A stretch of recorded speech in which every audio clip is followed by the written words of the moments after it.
Welcome to Dungeon Mastering is Easy, the show where we show you that anyone could be a dungeon master. Hello, my name is Vahid Qualls. I'm the host of the show, and today we've got AT Pickett with us. AJ is a YouTube content creator with millions and millions of views. He's a Forgotten Realms setting lore specialist. He knows monster lore like no one else. On top of that, he's a storyteller par excellence. When you hear his stories and his YouTube videos, you're drawn straight into the fantasy. It is so great to have you back with us, AJ. Second time. Wonderful. Yay. And today, AJ is going to be focusing on dragons. Well, it's Dungeons and Dragons. Right. So let's talk about it, right? How you doing, buddy? Oh, I'm great. Thank you very much. Yeah, dragons are, they're, you have to say, like, whenever somebody asks me, what's your favorite monster? It's just like, other than dragons? Yeah. I mean, yeah. How can you top them, really? So let's get into it. Let's talk about dragons. Where do you want to start? Well, I remember when we were talking about this, the idea of different dragons having different personalities, different dragon types having typical personalities, and even cultures of their own. Like the blue dragon, for instance, is it's a desert dragon. It's about electricity. But did you also know it's a mobster?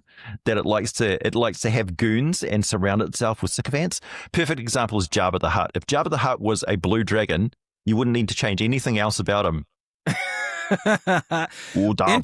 Yeah, he's he's got the trapdoor that he's got, he kills you in a way that entertains him and his audience and his goons. Wonky Chewbacca. Yeah. He meets you at the spaceport. Where you going, pal? Yeah. And he's collecting art. He's got a little wee trophy room set up. Yeah. White dragons, their trophies would be your frozen body on the wall. So yeah, man. Han Solo and Carbonite. Yeah, that's a white dragon, and he'll possibly eat you later. But he likes looking at you on the wall in the meantime. It's interesting that you say that, because in a one of the Dice Legenz episodes that we had on our channel a little while ago, when they met a white dragon, that's exactly what they had. The trophy room was frozen enemies embedded in the wall. Yeah. That's amazing that you said the same thing.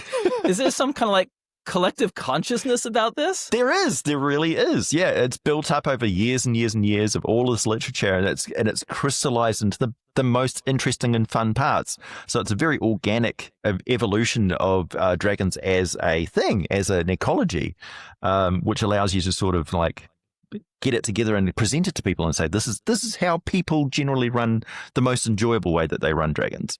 If you had another example, a black dragon, the Predator from the Predator movies, with the skull collections of different things. So he's not after any old skull. He wants the most challenging predators of that species as their trophies and memories for him, but also a sign in his lair that he's taken on the best and he's killed them, and he's got their trophies as skulls on his wall. So, you can come in here, but I've already killed all those dudes. Yeah, you think you're better than that? Sure. Come Bring on. it on. Yeah. I'm ready. Yeah, love it. Red dragons, sheer physical might. They're the chads of the dragons, right? They're the archetypal apex, biggest baddie in the room. Yep. Monster. Super ego. So you have to compliment and flatter the red dragon. Smaug. Exactly. Yeah. Smaug. Your flattery is charming, blah, blah, blah. And he's barrel rider. So he's trying to figure out what you are, but also if you challenge his supremacy, he's not going to beat you up. He's going to go and torch your town, Oh, so you think this protector will save you? Well, here's his bent and broken shield, drops at your feet. Yeah. Like next. Yeah. So they like being the most dominant and superior. And part of that is having the biggest treasure hoard. out of all of the dragons. So they Yeah. want to show off their wealth, and in order to do that, they have to take on kingdoms and wizards and warlords and other dragons in particular. So the red dragons are the biggest threat to other dragons. Yeah, and for people that are brand new to Dungeons and Dragons, so the core of the dragon lore is that bad dragons are called chromatic. Sponsor me, bad dragon. And they're colors, right? So you got white, red, green, blue, black. Did I say red? Yep. And then the good ones are the metallic ones. Yeah. So they're different alloys of and types of elements. Yeah. Copper, silver, all that kind of stuff. Yeah. Okay, so for a dungeon master, let's say a dungeon master really wants to put a dragon in a game. All right? Mm-hmm. Any suggestions on how that dragon should be treated so that because here's the balance, I think. A dragon can annihilate a party, and a dragon needs to be scary. Yes. There's no point putting a dragon in a game if it's not scary. Yeah. That's what drakes are for, and pseudo dragons, and like dragon pets and things like that. You can indulge that, or dragonborn characters, or lizard folk who worship the idea of a dragon. But my suggestion for the inserting a dragon in the game is start. Normally, I would say with adventures, start small and roll the carpet out in front of your characters and base it on where their characters are going and what their immediate concerns are. With dragons, start off big picture, and your clue there is regional effects. So if the dragon, even incorporate this with lower age categories of dragons where they're not supposed to have any regional effects yet. But if a dragon is born, like the egg is hatching, if it's a blue dragon, there'll be a massive electrical storm going on because it's drawing in primordial power and it's supercharging that entire area. These are creatures of magic. So they're otherworldly, they're alien. Very fun. Yeah, they came to the world and they cause magic to happen. So what does that affect on the environment? How does it change things? Like a red dragon in the area will make animals more aggressive, grow bigger. The bucks are huger. They're more aggressive during mating season. Bears are more likely to maul and attack you when they come out of hibernation from the winter. Trout fight harder when you're fishing. Just all of the stuff. There's like little bees are more likely to swarm and attack you, that sort of thing. Whereas if it's a green dragon, things are more sneaky. You might have you keep getting bitten by mosquitoes and you can't find the damn things. Like, are these things invisible? Little things like that. And with white dragons around, things will be more predatory and savage. They're more likely to kill and eat you. The blue dragon, of course, people get more suspicious. They get more hierarchical. So society gets more cutthroat, more mercenary. And with so they've all got their different vibes.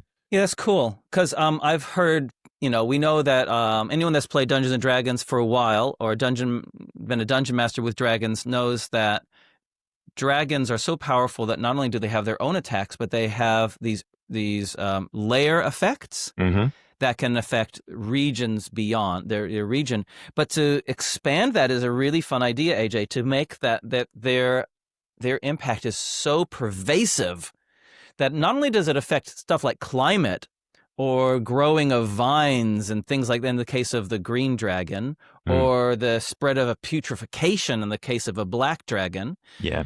But also their persona, their magical nature is so pervasive that it affects the mood of the environment is a really fun idea. Yeah, you can have places where a dragon has died, and their energy has changed that place. Like the Bog of Eternal Stench, for instance, would be the perfect location of a dead black dragon. It died centuries ago, but the bog still persists because that elemental energy is still bubbling away from the place.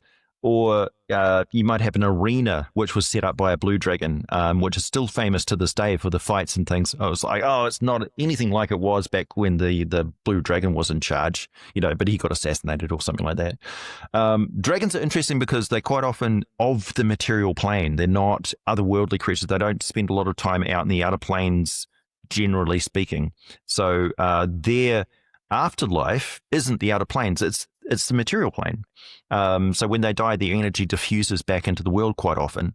And so that's where you get a lot of magical items and things like that. So the dragons have got the capability of going to another plane of existence. And when they come back, they take objects and things from that other plane of existence, which form the basis of wizards being able to access other dimensions in the first place, or magical items that are made of multiple alloys from different planes of existence, which is why they're +1 or +2. It's like it's got +1 extra plane of existence, +2 extra planes of existence. So when the sword is cutting through a barrier, it's cutting through with different laws of physics. Yeah. So, but making it in the first place, it's like I have to combine alloys from 3 different planes of existence. So it's really hard to make a +3 magic item because you have to. Yeah, the laws of physics aren't the same. It's like it's not just an alloy. It's not just difficult. It's magically difficult. Yeah, cool. Yeah. So I love the idea of what you're saying is that for a dungeon master to bring dragons into the world, you don't just consider the fight with the dragon, that you can actually, even at lower levels, you can introduce the concept of the dragon and the fear of the dragon just by the milieu, the environment in which they live, the rumor of the dragon. You can build it up. Yeah. So even a first level character can be in a dragon-centered campaign without you having to send a dragon in to kill them. Yeah. And where there's power, or easy access to it, weak people and scared people will step in and take advantage. So the worst dregs of society will be the cultists and things like that. The people who can't attain power a legitimate way through wizard study and things like that will seek out dragon blood or dragon items or, the magical items the cursed items that the dragon has got in its hoard. They're always looking for the easy path. And that's where you get your enemies, your bad guys in your campaign.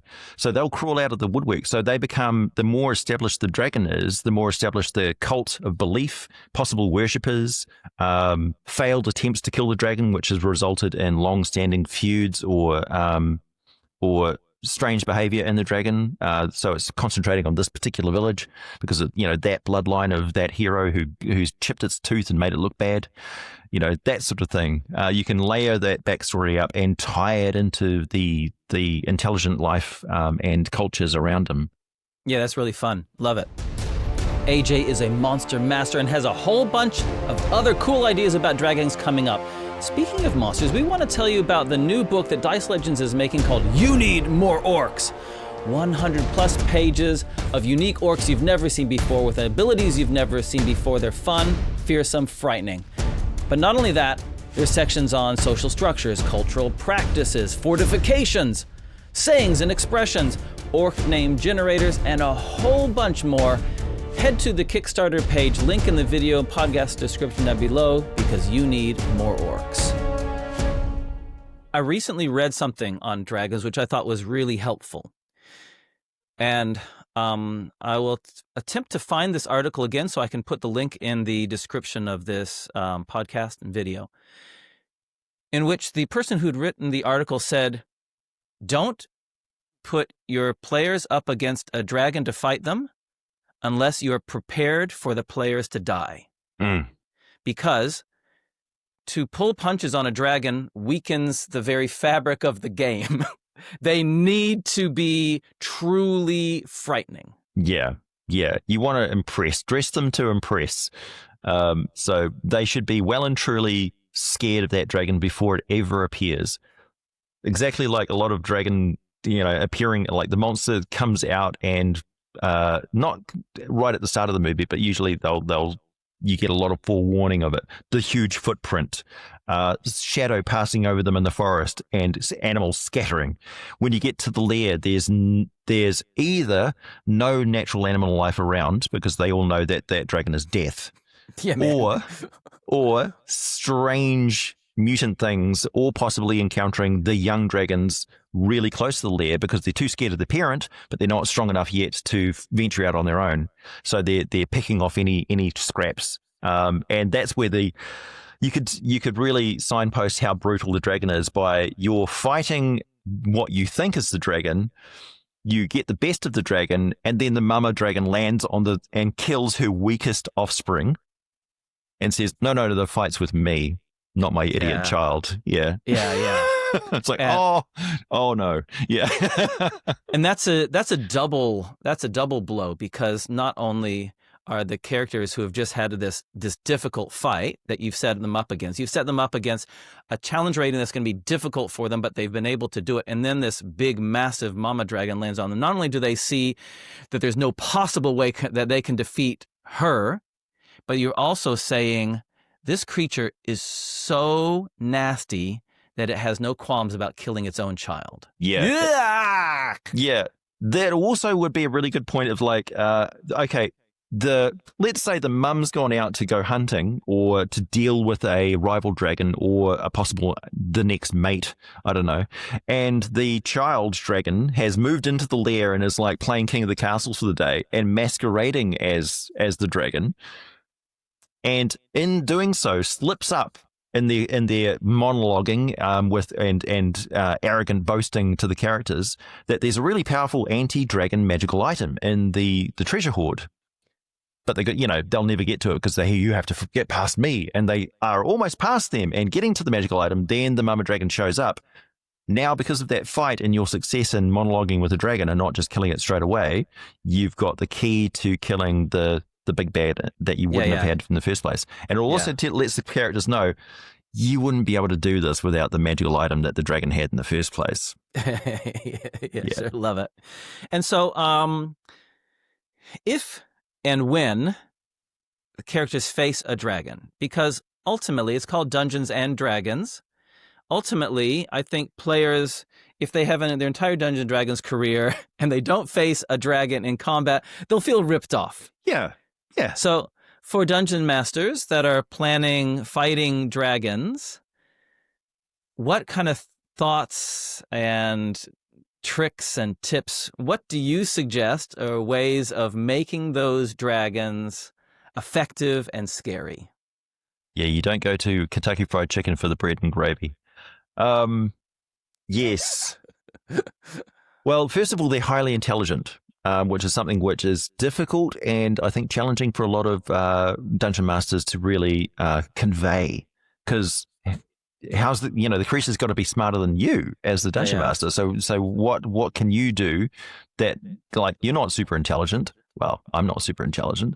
I might be pretty good, but so how is the dragon super intelligent? Well, they can predict what the characters are going to do, so they can pretty much read the character's character sheet because they've done it many, many times before. What an interesting idea, that they know the plays of the characters. Mm-hmm. Yeah, so they're predicting. So you get the characters to tell you what their next action is going to be, to plan ahead, and you give the dragon advantages. Also, that's the other reason why dragons have got legendary actions that they take on the character's turn, not just the dragon's turn, but as the player characters have turns, the dragon can take a turn on their turn as well. That's to represent that the dragon is moving around and doing things really quickly. It's got extra limbs. It's got environmental effects it can do and things like that. So the dragon is constantly in motion when it's in its lair, and it's doing things on your turn too. So yeah, it keeps you constantly engaged. It's a mistake to think that the dragon takes all of its action in one go and then just waits. It doesn't do that. Yeah. And yeah, they have minions and control over their environment. So they're not just a big lizard with flames and spells. They prepare spells, they prepare magic items, they carry magic items, they wear magic items, they cast spells. That was one of the things that I thought was really, they dropped the ball at the start of 5th edition. They didn't give dragons innate spell casting, because most dragons do that. And they live for a very long time, so they got the opportunity to learn. But their magic is very simple. It's fireballs, it's ice beams, it's they don't do illusions very often unless that's their shtick. They know primal magic because it's instinctual to them.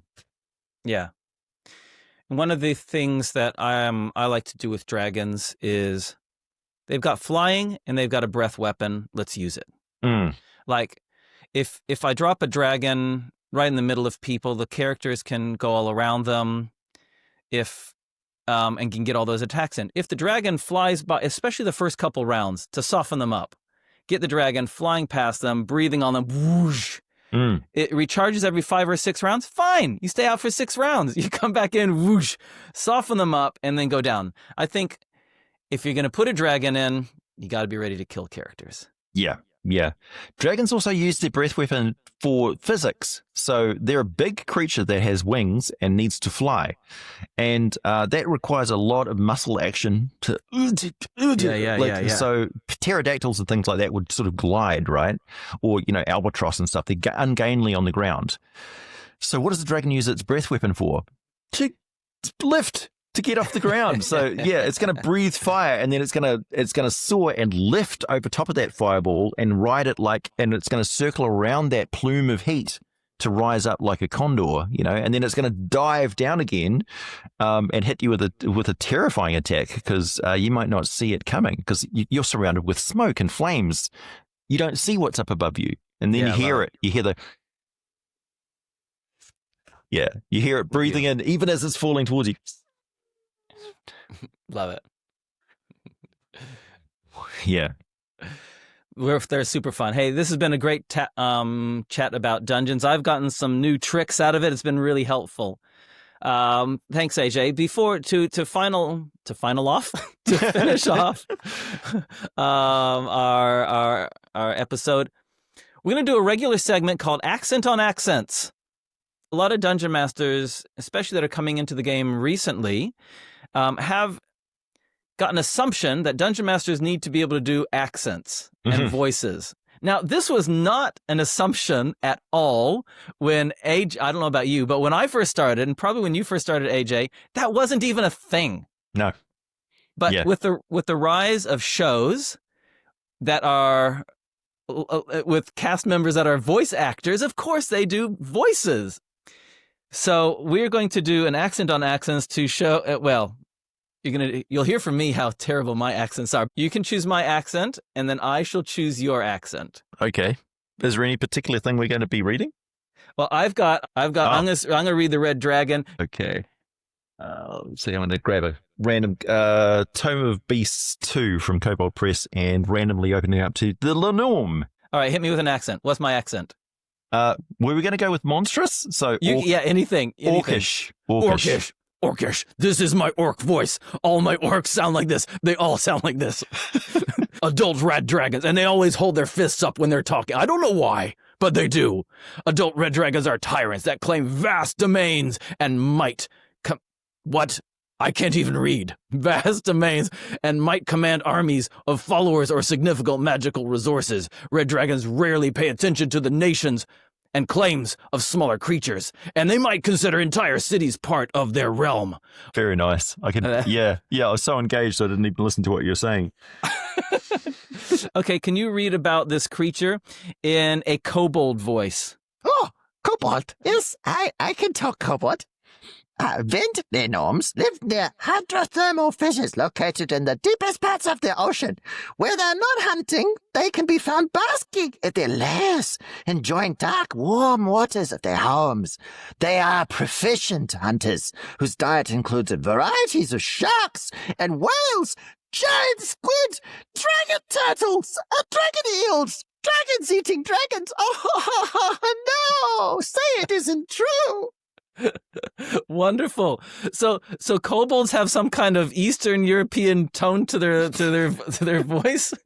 Okay, they're like a little bit Igor. Yes, Igor. Yes. I would love it. Yeah, they're cultists. They're little cultists of dragons.